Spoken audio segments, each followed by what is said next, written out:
ಯಾವಾಗ ಆಗಿದಮ್ಮ ಕ್ರಾಕ್ ಬಿಟ್ಟಿರೋದು? ಈ ಕ್ರಾಕ್ ಬಿಟ್ಟು 4-5 ದಿವಸ ಆಯ್ತಲ್ರಿ. 4-5 ದಿನ ಆಯ್ತಾ? 4-5 ದಿವಸ ಆಯ್ತು. ಈಗ ಅಧಿಕಾರಿಗಳು ಏನಾದ್ರು ಬಂದ್ರ? ಇಲ್ಲ, ಬಂದಿಲ್ಲ, ಯಾರು ಬಂದಿಲ್ಲ. ನಾವು ಅವ್ರಿಗೆ ಏನಾದ್ರು ಮನವಿ ಏನಾದ್ರು ಕೊಟ್ಟಿದ್ರ, ಹೇಳಿದ್ರ? ಕೊಟ್ಟಿದ್ದೀವಿ, ಲೆಟ್ರ್ ಕೊಟ್ಟಿದ್ದೀವಿ. 2 ತಿಂಗಳಾಯ್ತು ನಾವು ಹೋಗಿ ಎಲ್ಲ ಲೆಟ್ರ್ ಎಲ್ಲ ಕೊಟ್ಟು ಹೇಳಿ ಎಲ್ಲ ಬಂದಿದ್ದೀವಿ. ಮತ್ತೆ ನನ್ನ ಮಗ ಬೇರೆ ಹೋಗಿ ಹೇಳಿ ಬಂದಿದ್ದಾನೆ. ಏನ್ ಹೇಳಿದ್ರಂತೆ ಅವರು ಅಧಿಕಾರಿಗಳು? ಅವರು ಏನು ಅದೇ ನೋಡೋಣ, ಈಗೆಲ್ಲ ಅದಕ್ಕೆಲ್ಲ ಇದು ಮಾಡ್ಲಿಕ್ಕೆ ಆಗೋದಿಲ್ಲ, ನೋಡೋಣ ಅಂತ ಹೇಳಿದ್ರು. ಮತ್ತೇನು ಅದಕ್ಕೆ ಏನು ಮತ್ತೆ ಬಂದು ನೋಡಿ ಇದು ಮಾಡಿಲ್ಲ. ಅದರ ಅವರು ಮಾತ್ರ ಅಲ್ಲಿ ನಿಮ್ಮ ರಫೀಕ್ ಅಂತ ಅವರೊಬ್ರು ಬಂದು ನೋಡಿ ನಮಗೆ ಇದೆಲ್ಲ ಮಾಡ್ಬೇಕಾದ್ರೆ ಇನ್ನು 10 ಲಕ್ಷ ಆಗುತ್ತೆ ಅಂತ ಹೇಳಿದ್ರು. ಈಗ ಗಾಡಿ ಎಲ್ಲ ಗಾಡಿ ಅದೇ ದೊಡ್ಡ ದೊಡ್ಡ ಗಾಡಿಗಳೆಲ್ಲ ಬಂದ್ರೆ ನಮ್ಮ ಮೇಲೆ ಬೇರೆ ಪೇಷಂಟ್ ಬೇರೆ ಇದ್ದಾರೆ, ನಾವು ಅವ್ರನ್ನ ಕರ್ಕೊಂಡು ಎಲ್ಲಿ ಹೋಗೋದು? ಈಗ ಇದರಲ್ಲೆಲ್ಲ ತೂಗು ಸೇತುವೆ ಅದೆಲ್ಲ ನೋಡಕ್ಕೆಲ್ಲ ಇದೇ ದಾರಿಯಲ್ಲಿ ಇಲ್ಲ. ಈಗಂತೂ ಫುಲ್ಲು ಎಲ್ಲ ರಶ್ ಈ ಕಡೆ, ಬೆಳಗಿಂದ ಸಂಜೆ ರಾತ್ರಿವರೆಗೂ ಬಾರಿ ವೆಹಿಕಲ್ಗಳು ಹೋಗ್ತೇವೆ. ಈಗ ದೊಡ್ಡ ದೊಡ್ಡ ವೆಹಿಕಲ್ಗೆಲ್ಲ ಹೋಗ್ಬಾರ್ದಂತ ಏನಾದ್ರು ಹೇಳಿಲ್ವಾ ಪಂಚಾಯತಿಯಿಂದ? ಎಲ್ಲರೂ ಪಂಚಾಯತ್ಗೆ ಯಾರು ಏನು ಹೇಳಿಲ್ಲ, ಅವ್ರೇನು ಹೇಳಿಲ್ಲ. ಅವ್ರು ಕರೆಕ್ಟಾಗಿ ನೋಡ್ಲಿಕ್ಕೆ ಬಂದ್ರಲ್ಲ ಹೇಳೋದು. ನಿಮ್ಮ ಹೆಸರು? ನಮ್ಮ ಹೆಸರು ಇದು ದರೆ 4-5 ದಿವಸದಿಂದ ಕುಸಿತಾನೆ ಇದೆ, ರಸ್ತೆ ಕುಸಿತ ಇದೆ. ಅದಕ್ಕೆ ನಮ್ಮಲ್ಲಿ ಕೆಳಗಡೆ ಕುಸಿತಾ ಇದೆ. ಈ ಮನೆಯವರಿಗೆ ಈ ಮನೆ ಮೇಲೆ ಈ ರಸ್ತೆ ಕುಸಿದ್ರೆ ಈ ಮನೆ ಮೇಲೆಲ್ಲ ಮನೆ ಮೇಲೆ ಬೀಳ್ತದೆ. ಮನೆ ಮೇಲೆ ಬಿದ್ದರೆ ಮನೆಯಲ್ಲಿ 2 ವರ್ಷದಿಂದನೂ ಅವರು ಸೀತಾರಾಮನವ್ರು ಪೇಷಂಟಲ್ಲಿ ಇದ್ದಾರೆ. 2 ವರ್ಷ ಆಯಿತು.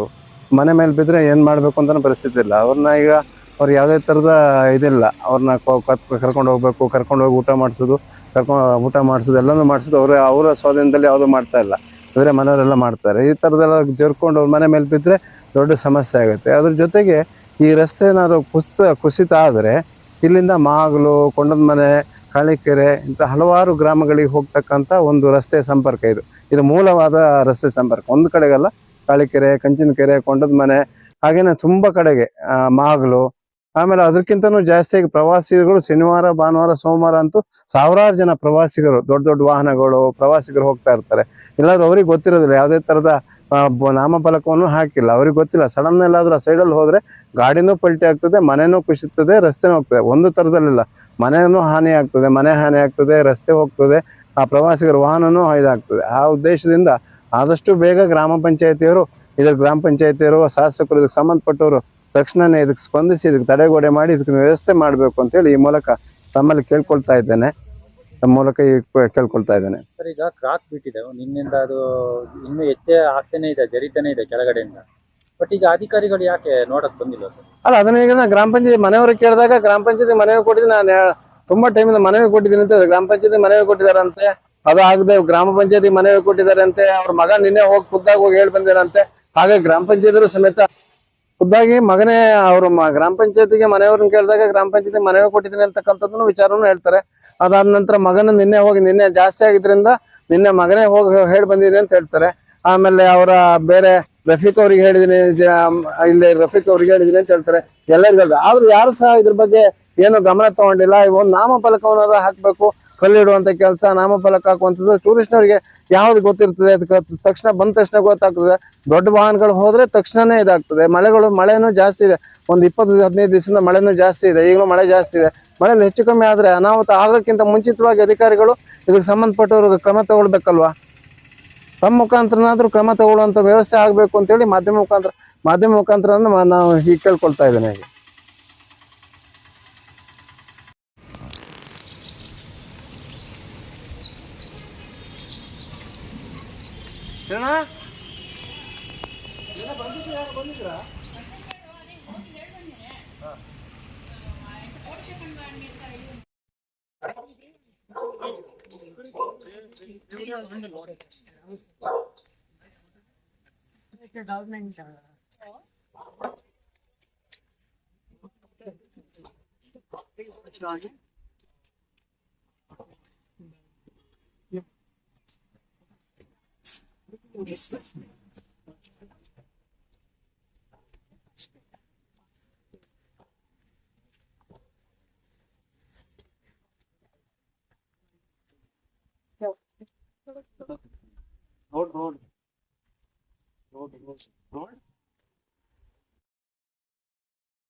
That's what.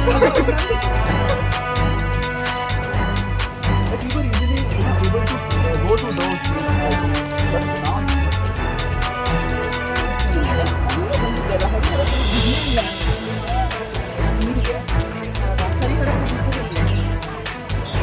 ಯಾವ ನಿಮ್ಮದು?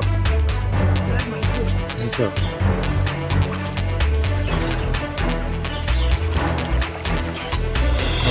ನಾನಿದೆ ಮೀಡಿಯಾ.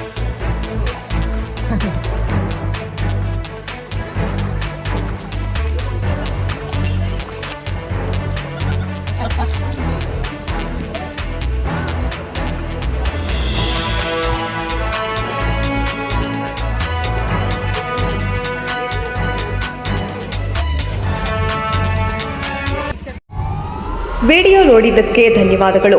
ಮುಂದಿನ ವಿಡಿಯೋದಲ್ಲಿ ಸಿಗೋಣ. ಕ್ಷಣ ಕ್ಷಣದ ಸುದ್ದಿಗಾಗಿ ವೀಕ್ಷಿಸಿ ನ್ಯೂಸ್ ಕರ್ನಾಟಕ, ಸದಾ ನಿಮ್ಮ ಜೊತೆ.